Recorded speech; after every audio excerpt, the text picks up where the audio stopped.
नमस्कार दोस्तों, आशा करता हूँ आप सब अच्छे होंगे और अपनी तैयारी अच्छे से कर रहे होंगे।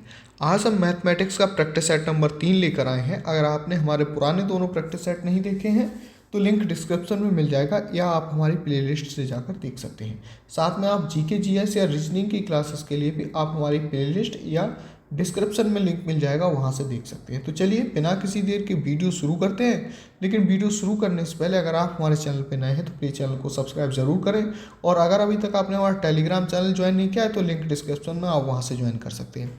यहाँ पर हमने जो प्रश्न लिए हैं वो डिफरेंट सेक्शन से लिए हैं, जिससे आपका अच्छे से रिवीजन हो पाए। ठीक है, तो चलिए पहला प्रश्न देखते हैं कि 3 अलग अलग क्रॉसिंगों पर जो ट्रैफिक लाइटें हैं 30 सेकंड, 40 सेकंड और 60 सेकंड के बाद जलती हैं, 30 मिनट में वे कितनी बार एक साथ बदलेंगी। आपको पता होगा इस टाइप का प्रश्न सभी एग्जाम्स में पूछा जाता है।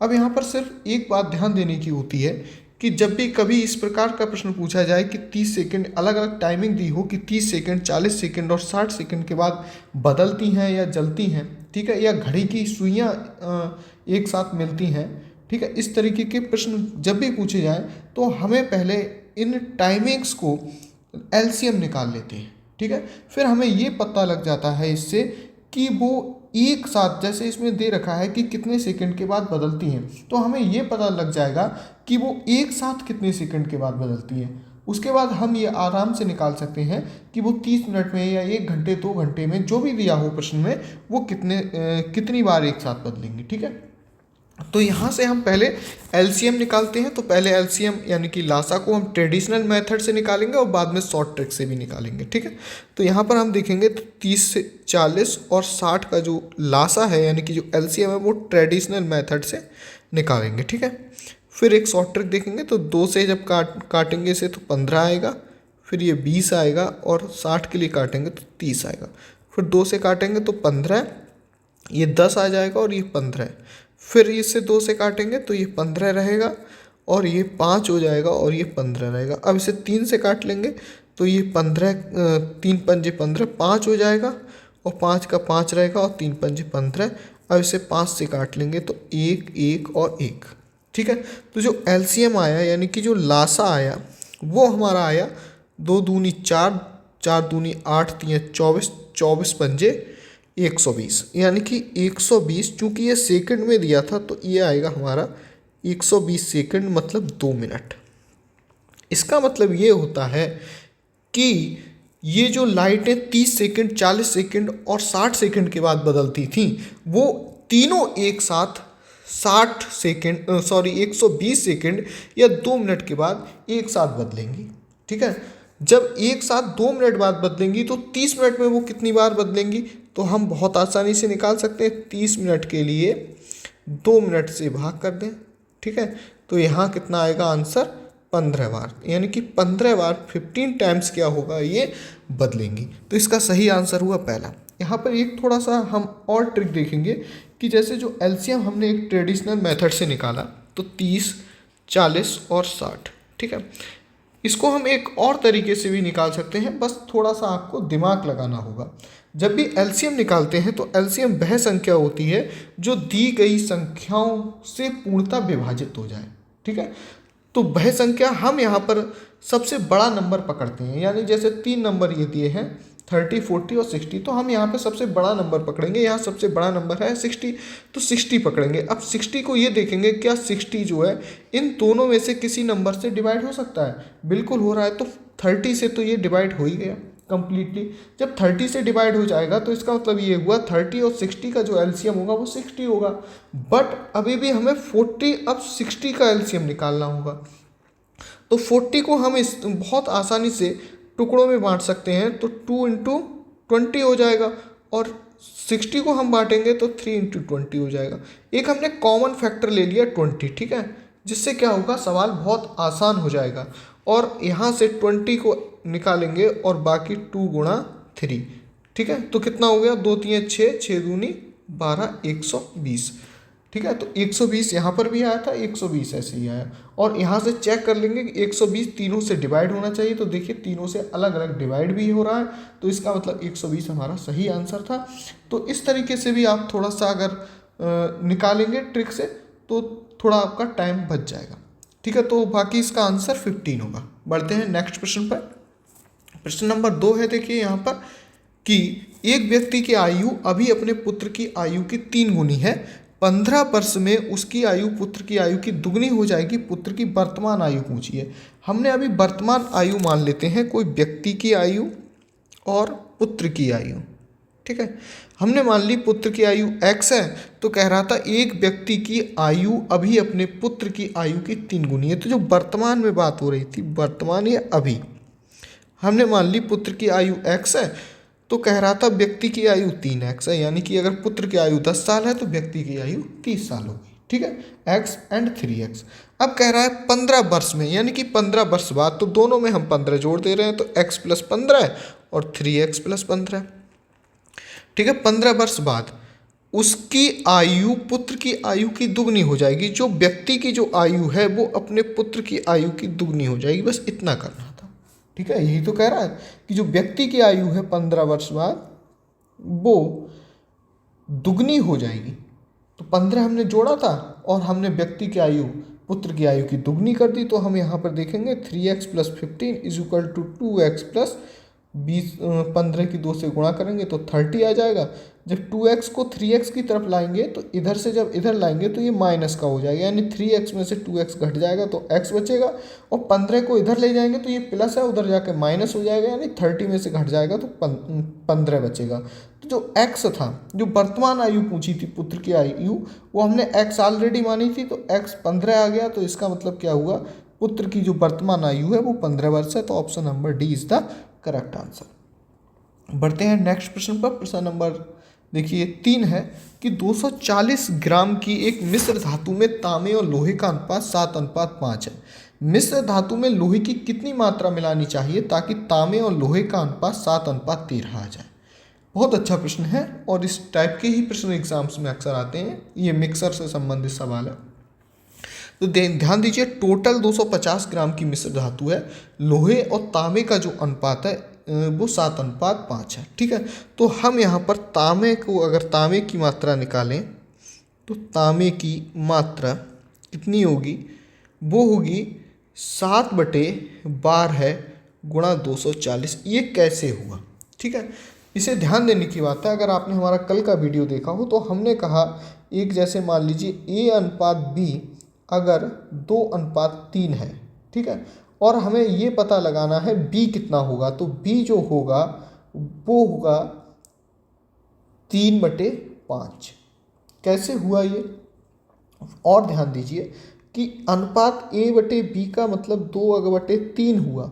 तो इसका मतलब ये हुआ A और B के कुल 5 भाग हैं 2/3।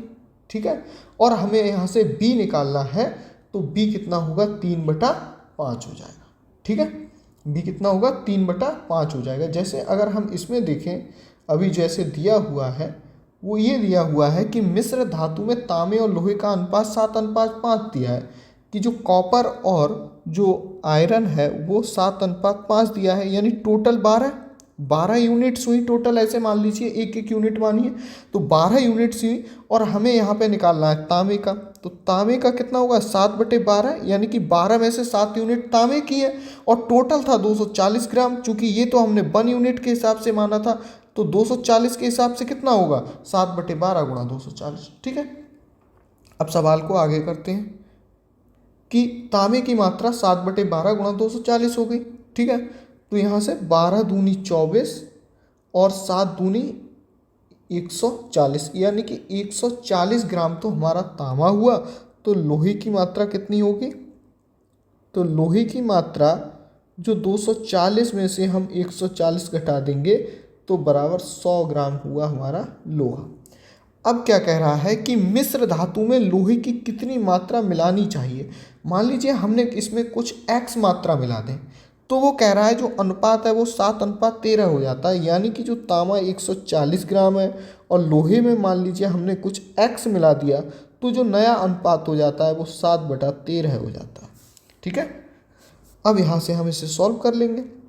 तो 7 से जब इसे काटेंगे तो 7 दूनी 14, 13 से गुणा करेंगे तो ये 260 हो जाएगा और 100 + x हो जाएगा। ठीक है, तो x बराबर कितना हो जाएगा, 100 इधर जाएगा तो 260 में से घट जाएगा तो 160 ग्राम x हो जाएगा। यानी कि 160 ग्राम अगर हम यहाँ मात्रा बढ़ा देंगे तो जो रेशियो 7/5 था वो 7/13 हो जाएगा। तो सही आंसर होगा इसका ऑप्शन नंबर सी, यानी कि 160 ग्राम। बढ़ते हैं नेक्स्ट प्रश्न पर, प्रश्न नंबर 4, जो कि बॉडमास रूल से है। बहुत सिंपल सवाल है, इससे ज़्यादा सिंपल सवाल कुछ हो नहीं सकता, लेकिन फिर भी कभी कभी पूछ लिया जाता है, इसलिए हमने तो बॉडमास का रूल हमने बता ही चुके हैं। ब्रेकेट, पहले ब्रेकेट खोलते हैं, ब्रेकेट ऑफ, फिर D4 डिवाइड, M4 मल्टीप्लीकेशन यानी गुणा, A4 एडिशन यानी जोड़, S4 सब्सट्रैक्शन यानी कि घटाना। इस क्रम को हम अगर फॉलो करेंगे तो सवाल आसानी से सही हो जाएगा। यहाँ पर जो सवाल दिया है तो 413 भाग 7 20 प्लस 8 गुणा 5 माइनस 59, ठीक है। तो 413 ऐसे ही रखेंगे, भाग पहले हम ब्रैकेट को सॉल्व करेंगे और वो भी सबसे पहले मल्टीप्लिकेशन यानी गुणा, उसके बाद जोड़, ठीक है। भाग को नहीं हल करेंगे क्योंकि ब्रैकेट को हल करेंगे पहले, ध्यान दीजिए ब्रैकेट ऑफ, तो ब्रैकेट के लिए पहले खोलेंगे। तो यहाँ पर 20 और 8 पंजे 40 माइनस 59, तो 413 भाग 7 और 20 और 40 को जोड़ेंगे तो 60 माइनस 59, तो 413 भाग 7, जब इसे घटाएंगे तो 1 बचेगा, ठीक है। तो 413 को भाग करेंगे 7 से, जब 7 से भाग करेंगे 413 को तो 7 पंजे 35 और 7 पंजे 35 और 7 नीम 63, तो 59 आंसर आ जाएगा। तो इसका सही आंसर होगा डी, यानी कि 59।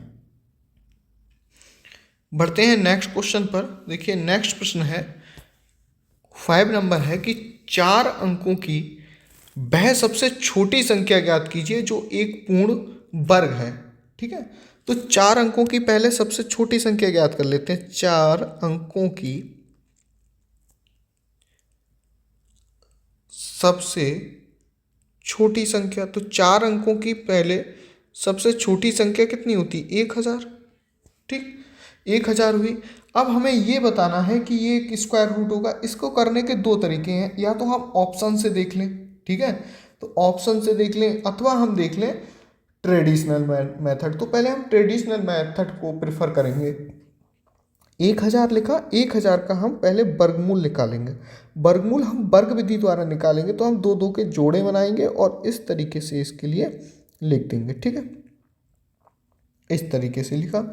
अब वर्ग विधि से या कैसे निकालते हैं, यहाँ हमने 3 लिखेंगे, 3 लिखेंगे तो यहाँ पर भी हम 3 लिखेंगे, और तो 3 3 कितना हो जाएगा, 9 हो जाएगा, ठीक है।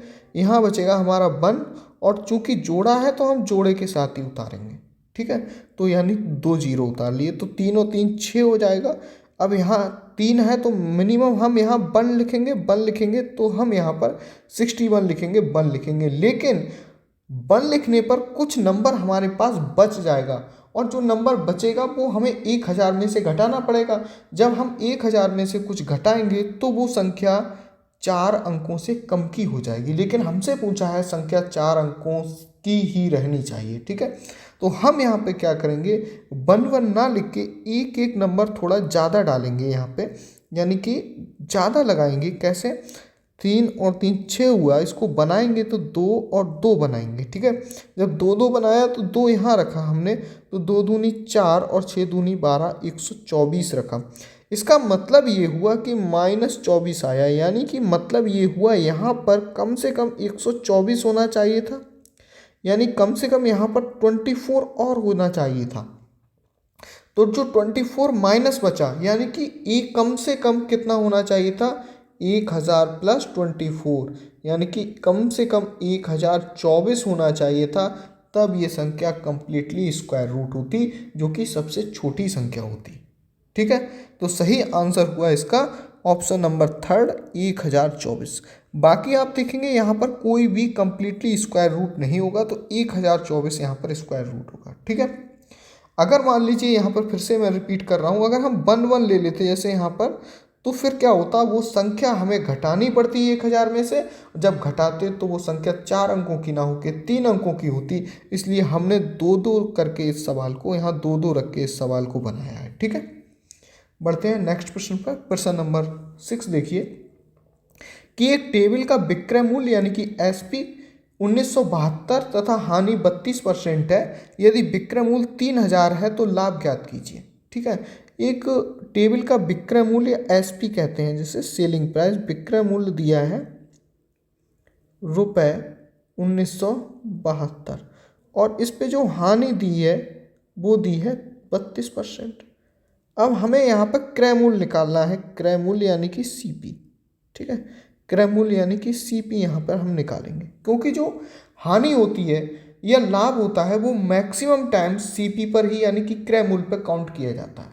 ठीक है, तो हम इसे शॉर्ट में यानी कि इसे एसपी लिख देते हैं, विक्रय मूल्य को, और क्रय मूल्य को सीपी। तो सीपी इंटू जो जो हानि है वो 32% है, यानी कि 100 रुपये पे जो चीज़ है वो 68 की बिक रही है, यानी कि 32 रुपये की हानि है। बराबर कितने के बराबर है? 1972। हानि निकालने का सीधा फॉर्मूला है सीपी इंटू 100 माइनस जो भी लॉस है अपॉन 100 इज इक्वल टू जो भी दिया हुआ है विक्रय मूल्य यानी कि एसपी हो जाएगा। ठीक है, तो यहाँ पर हमने 100 में से लॉस जो था 32% वो घटा दिया था, तभी 68 हुआ। तो हमारा जो सीपी होगा वो होगा 1972 गुणा 100 बटे 68। जब इसे 68 से काटेंगे तो ये 29 बार में कट जाएगा और ये आ जाएगा 29 गुणा जो 0 यानी कि 2900 रुपये, यानी कि जो क्रय मूल्य था वो 2900 रुपये था। ठीक है, अब ये कह रहा है, आगे का प्रश्न देखते हैं। अब ये यहाँ पर ये कह रहा है आगे का कि अगर विक्रय मूल्य अब एसपी 3000 हो जाता है, यानी कि क्रय मूल्य कितना हुआ सीपी 2900, लेकिन अगर विक्रय मूल्य अब जो एसपी है वो 3000 हो जाए तो यहाँ पर प्रॉफिट कितना होगा? प्रॉफिट हमेशा जो होता है वो प्रॉफिट जो होता है, लाभ होता है, वो हमेशा एसपी यानी कि विक्रय मूल्य माइनस क्रय मूल्य होता है। तो विक्रय मूल्य तो कितना हो गया? 3000, क्रय मूल्य हमने निकाल ही लिया 2900, तो 100 रुपये का फायदा हुआ। ठीक है, लेकिन लाभ को परसेंटेज में पूछ रहा है, तो प्रॉफिट अगर हम निकालेंगे यानी कि प्रॉफिट ऑफ लाभ परसेंटेज निकालेंगे तो जो लाभ हुआ बटे क्रय मूल्य, हमेशा किस पे काउंट करेंगे? क्रय मूल्य। तो क्रय मूल्य यानी कि 2900 रुपये गुणा परसेंट यानी कि 100 में प्रतिशत निकालते हैं तो गुणा 100, 2 जीरो से 2 जीरो कट जाएंगे। जब 29 से इसके लिए भाग करोगे 100 से तो करीब 3.44 या 3.45 करीब आएगा। तो सही आंसर होगा ऑप्शन नंबर डी। ठीक है, बढ़ते हैं नेक्स्ट प्रश्न पर। नेक्स्ट प्रश्न है प्रश्न नंबर 7। देखिए, उस तख्ते की लंबाई ज्ञात कीजिए जिसका उपयोग कम से कम समय में 6 metre 50 centimetre, 3 metre 50 centimetre, 7 metre 50 centimetre की लंबाई सटीक रूप से नापने के लिए प्रयोग किया जा सकता है। यानी कि उस की लंबाई निकालनी है तख्ते की जो इन तीनों को अच्छे से नाप सके। ठीक है, तो इस टाइप के जो सवाल आएंगे उसमें हमें HCF निकालना होगा, यानी कि मासा निकालना होगा, क्योंकि वह छोटी से छोटी संख्या मासा होगी जो कंप्लीटली इन तीनों को नाप सके या इन तीनों को कंप्लीटली डिवाइड कर सके, वही तो होगा। ठीक है, तो हम यहाँ पे इनका क्या निकालेंगे? मासा। तो पहले हम तीनों को मीटर में लिख लेते हैं, तो 6.5 मीटर लिख लिया मैंने, फिर 3.5 मीटर लिख लिया और फिर 7.5 मीटर लिख लिया। ठीक है, अब इसके हम थोड़ा सा सॉल्व करने के लिए हम यहाँ बटे 10 कर लेते हैं, थोड़ा 10 कर लेते हैं और ये पॉइंट हटा के बटे 10, यानी हम 65, 35 और 75 यानी कि 65, 35 और 75 का हम HCF निकाल लें, यानी कि मासा निकाल लें। ठीक है, इसका मासा निकाल लें। तो इसका मासा अगर हम निकाल लें तो फिर क्या होगा? इस तीनों को कंप्लीटली वो क्या कर सकता है? माप सकता है। ठीक है, अभी ये मीटर में है, बस इतना ध्यान रखना, बाकी 10 तो है। अब यहाँ पर हम ट्रेडिशनल मेथड का यूज़ कर सकते हैं या कुछ शॉर्ट ट्रिक्स भी लगा सकते हैं। ठीक है, तो हम कोशिश करेंगे थोड़ा शॉर्ट ट्रिक्स लगाएं। ट्रेडिशनल मेथड थोड़ा बड़ा होगा क्योंकि 65, 35 यानी 35 और 75 को अलग अलग करना पड़ेगा। तो देखिए 65 क्या हो जाएगा, हम इसे कर सकते हैं 5 गुणा 13, ठीक है, फैक्टर, और 35 के 5 गुणा 7 सॉरी, और 75 का कितना हो जाएगा? 5 गुणा 15। तो मासा क्या होता है? वह संख्या जो सब में कॉमन हो। ठीक है, वह छोटी सी छोटी जो संख्या होगी जो तीनों में कॉमन आए, तीनों को डिवाइड कर रही हो, तो वहाँ पे यानी कि HCF हमारा होगा 5, क्योंकि तीनों में 5 है, तो हमारा HCF हुआ 5। ठीक है, अब ध्यान देना है, जो 5 HCF तो हुआ, चूंकि हमने 10 नहीं लिया था, तो 10 जब हमने यहाँ पर इंक्लूड नहीं किया था, तो हम यहाँ पर 5/10 को इंक्लूड करेंगे और ये मीटर में होगा, चूँकि हमने ऊपर देखिए सब जगह मीटर लिया है। अब चूँकि 5/10 यहाँ जो ऑप्शन सेंटीमीटर में दिए हैं, तो इसे हम सेंटीमीटर में कन्वर्ट करने के लिए 5 × 10 × 100 से मल्टीप्लाई कर देंगे, तो एक जीरो से एक जीरो कट जाएगा, तो 50 × सेंटीमीटर। तो सही आंसर होगा ऑप्शन नंबर डी, 50 सेंटीमीटर। ठीक है, जो 50 सेंटीमीटर का तख्ता होगा वो कुल मिला के तीनों के लिए अलग अलग क्या कर देगा, माप देगा। ठीक है, तो इस तरीके से हम इन क्वेश्चंस में HCF निकालते हैं। ठीक है, आगे देखते हैं। नेक्स्ट प्रश्न है प्रश्न नंबर 8। देखिए कि P को Q से 20% कम अंक मिले, R को Q से 20% कम अंक मिले, R को 160 अंक मिले हो, तो P के अंक कितने हैं। ठीक है, बहुत सिंपल सवाल होते हैं इस तरीके के, लेकिन आपको थोड़ा सा दिमाग लगाना है।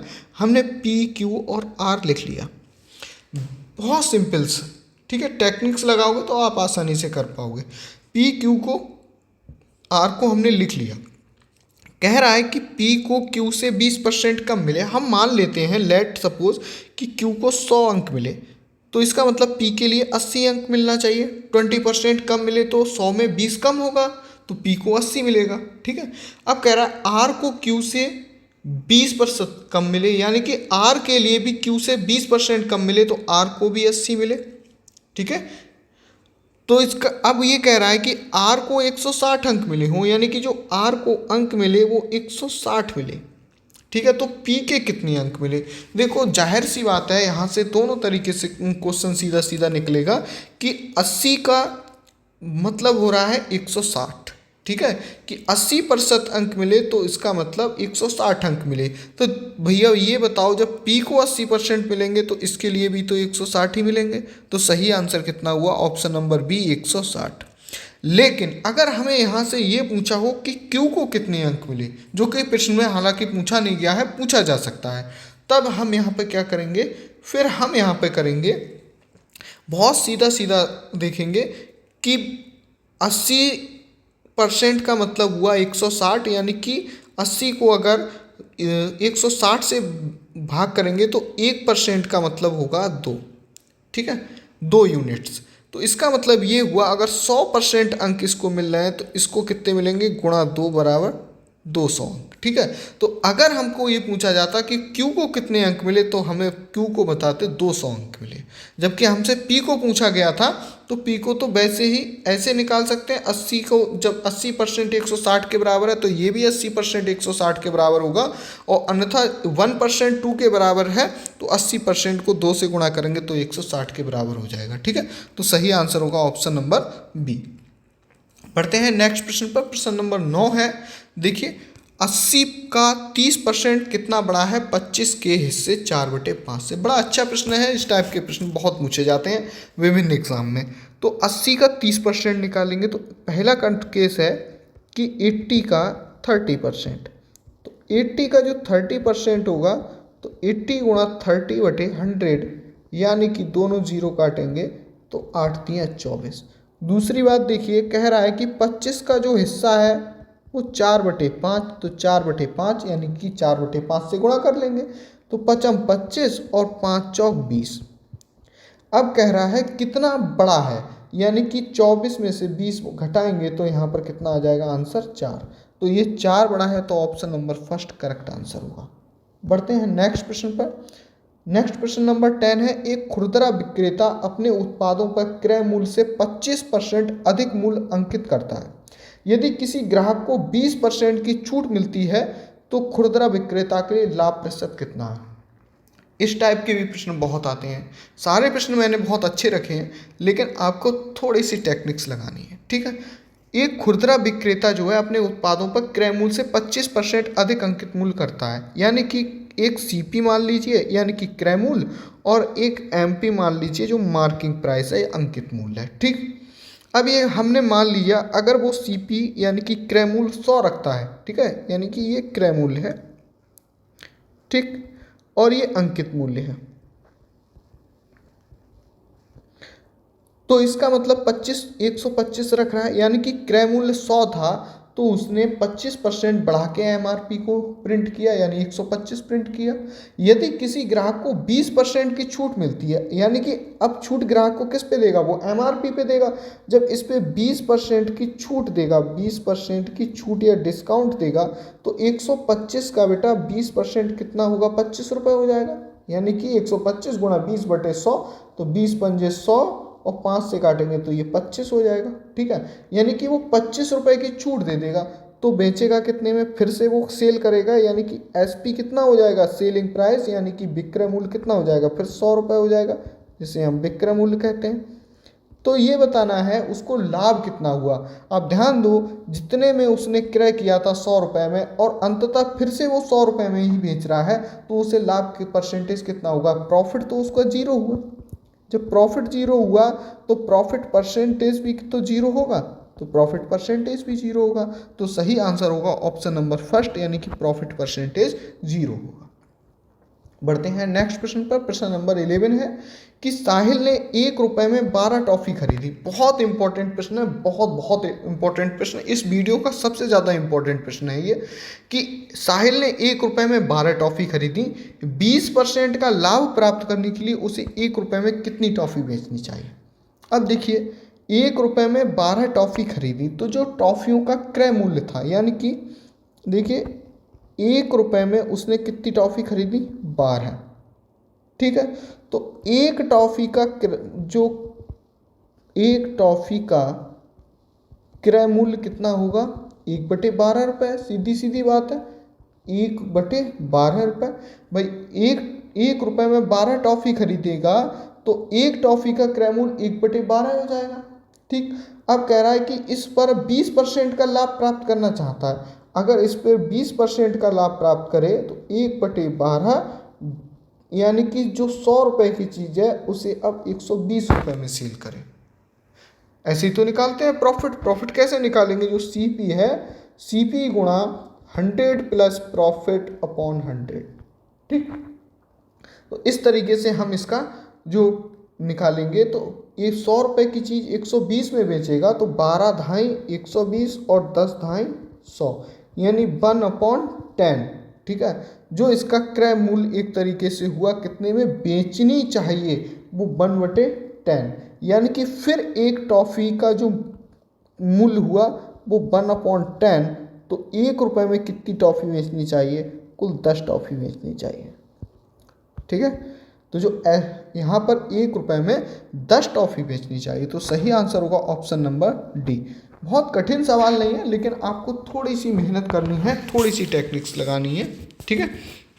बढ़ते हैं नेक्स्ट प्रश्न पर। प्रश्न नंबर 12 है, जो कि बहुत इजी सवाल है ये एक तरीके से, कि A/B बराबर 4/5 है और B/C यानी कि B/C 3:8 है, तो A/B/C आपको बताना है। इस तरीके के सवाल में जो मिडिल है, ठीक है, B या जो भी होगा उसको हम दोनों जगह समान कर लेंगे, यानी यहाँ अगर हम 3 से मल्टीप्लाई कर दें और यहाँ हम 5 से मल्टीप्लाई कर दें, तो देखिए B बराबर हो जाएगा। ये क्यों कर रहे हैं, बस इसको अल्टरनेट कर रहे हैं, इस 3 को यहाँ मल्टीप्लाई कर रहे हैं, ऊपर वाले 5 को नीचे मल्टीप्लाई कर रहे हैं, बस। जब इस 3 की गुणा यहाँ की है तो इस 3 की गुणा यहाँ भी करेंगे, इस 5 की गुणा यहाँ की है तो इस 5 की गुणा यहाँ भी करेंगे। तो अब ध्यान दीजिए, 4 तियाँ 12 और 5 तियाँ 15, और ये हो जाएगा 5 तियाँ 15, 8 पंजे 40। तो A अनुपात देखिए B बराबर हो गया, तो A/B/C कितना हो जाएगा, 12:15:40। तो सही आंसर होगा ऑप्शन नंबर डी, 12:15:40। आशा करता हूँ वीडियो आपको अच्छा लगा होगा। मिलते हैं नेक्स्ट वीडियो में, तब तक के लिए जय हिंद, वंदे मातरम।